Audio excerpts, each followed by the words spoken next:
केतकी के फ्लैट में बजती डोरबेल शिखर और गौरव के कानों में मानो खतरे की घंटी बजा रही थी। शिखर फुसफुसाते हुए बोला, यार कौन होगा जो इतनी बेचैनी से डोरबेल बजा रहा है। गौरव पहले तो झिझका, फिर धीरे से आगे बढ़कर दरवाज़ा खोला। ओह राकेश, तुम यहाँ कैसे? राकेश ने अपना वुलन मफलर और मंकी कैप निकाली। हाँ मैं ही हूँ राकेश, देख ले।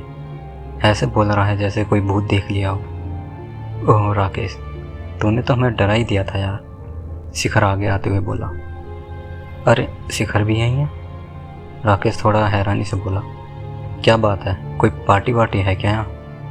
गौरव बोला, हमारी बात छोड़, तू यहाँ क्या कर रहा है इस वक्त? राकेश ने अपना मोबाइल निकाल कर दिखाते हुए कहा, ले देख, केतकी का मैसेज आया था मुझे। उसके फ्रिज में कुछ प्रॉब्लम हो रही थी तो उसने एक अच्छा मैकेनिक लाने के लिए कहा था। मैकेनिक? गौरव हैरत से बोला, पर वो तो खुद भी बुला सकती थी ना, कंपनी से कॉल करके। अबे यार, राकेश ने गौरव के कंधे पर हाथ मारते हुए कहा, तू ना सच में बिल्कुल नासमझ ही है। वह आजकल के ज़माने में यूँ अकेली लड़की का किसी मैकेनिक को अपने घर बुलाना किस जोखिम से कम है क्या? इसलिए उसने मुझसे बोला था और मैंने उसे बताया था कि मेरी जान पहचान में एक बढ़िया मैकेनिक है। फिर वो पीछे मुड़ते हुए ज़ोर से बोला, अरे कहाँ रह गए भाई, जल्दी अंदर आओ। फिर राकेश अंदर हॉल में आते हुए केतकी को पुकारने लगा, लीजिए मैडम, हाजिर आपका मैकेनिक आपकी सेवा में। शिखर ने राकेश की ओर सीधे देखते हुए कहा, तेरी बातों के चक्कर में तो बताना भूल ही गए, केतकी अपने फ्लैट में है ही नहीं। राकेश उसकी बात बीच में काट कर बोला, हाँ वो गई होगी किसी काम से शायद। कोई बात नहीं, घर तो खुला ही है ना, मैं फ्रिज ठीक करवा देता हूँ। और तभी मैकेनिक अपना बैग लिए आ पहुँचा।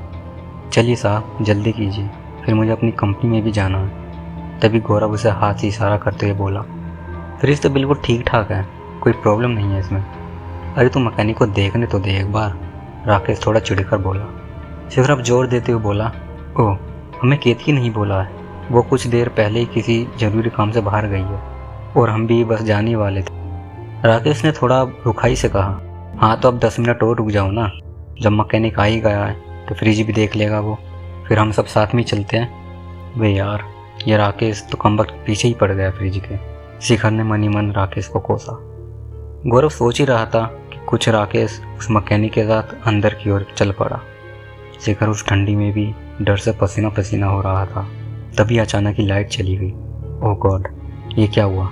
गौरव चीखा, ये लाइट कैसे चली गई अचानक से? कुछ नहीं जी, वो आ जाएगी अभी, मैकेनिक ने कहा।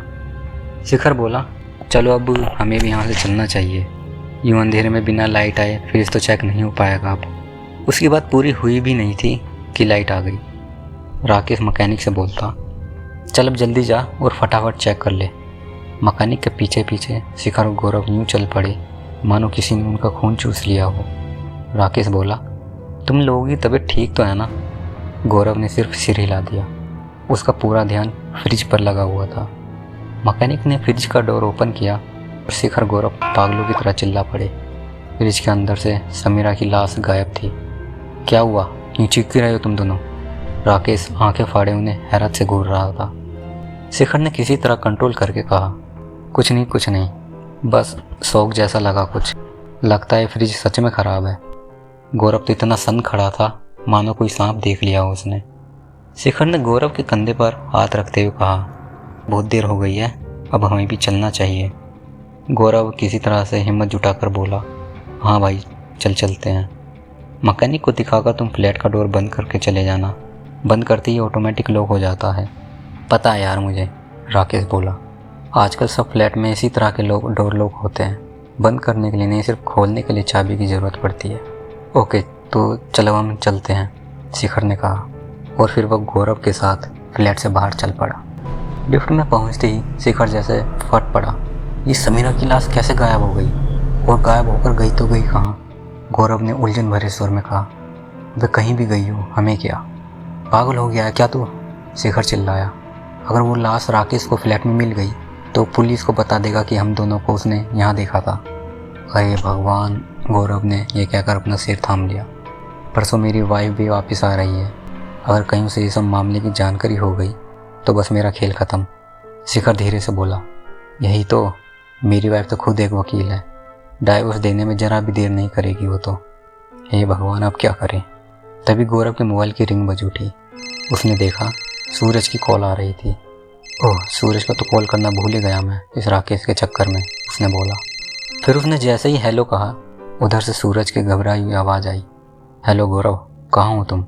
मैं यहाँ समीरा के फ्लैट से निकलने वाला था कि बिल्डिंग का सेक्रेटरी वहाँ आ गया और मुझे यूँ घबराई हालत में देख उसे शक हो गया यार। और जैसे ही उसने केतकी की लाश देखी, उसने पुलिस को इन्फॉर्म कर दिया। क्या? पुलिस को? गौरव चीखा। पुलिस आ गई क्या वहाँ अब? नहीं, अभी नहीं, पर मैं यहाँ से निकल नहीं पाऊँगा अब, सूरज बोला।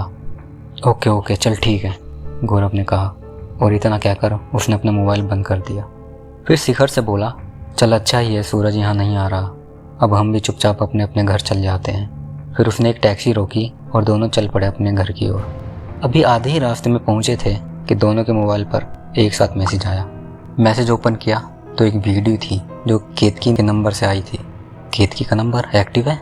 कैसे? गौरव बुदबुदाया।